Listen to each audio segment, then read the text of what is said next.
அஸ்ஸலாமு அலைக்கும் வரஹ்மத்துல்லாஹி வபரகாத்துஹு. சரி, இப்போ அடுத்த வரைக்கும் போவோம். அதில் முதலாவது சொல்ல பாருங்க, ஒரு நுக்தா மேலே வந்திக்குது. ஒரு நுக்தா மேலே வந்திக்குது.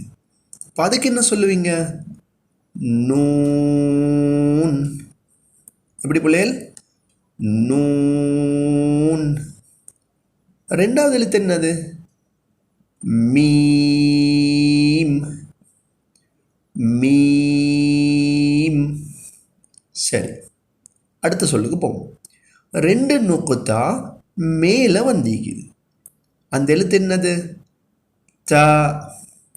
ரெண்டு நுக்தா மேலே வந்தா அதுக்கு என்ன சொல்றது? த. த. மீம். ரெண்டாவது எழுத்து என்னது? மீம். ரெண்டையும் சேர்த்தா த மீம்.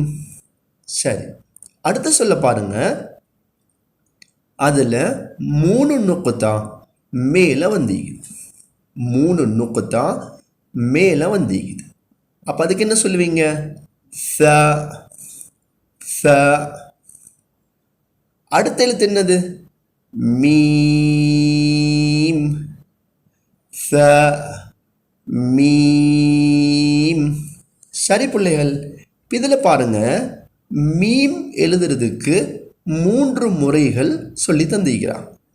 பாருங்க, இது முதலாவது முறை, இது ரெண்டாவது, இது மூணாவது. அப்போ இந்த 3 முறைகளில் மீம் எழுதியிருக்கிறாங்க. அப்போ நம்ம குர்ஆன் ஓதுற நேரத்தில் ஞாபகம் வச்சு கொள்ளணும்.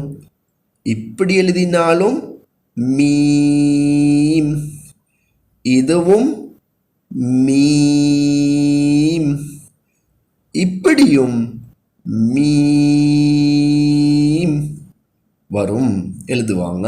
இது நல்ல ஞாபகத்தில் வச்சுக்கொள்ளணும். ஜஸாக்குமுல்லாஹு Khaira.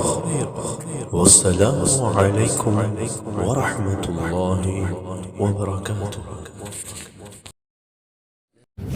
Subscribe to my channel and also press this bell icon so you never miss any new update.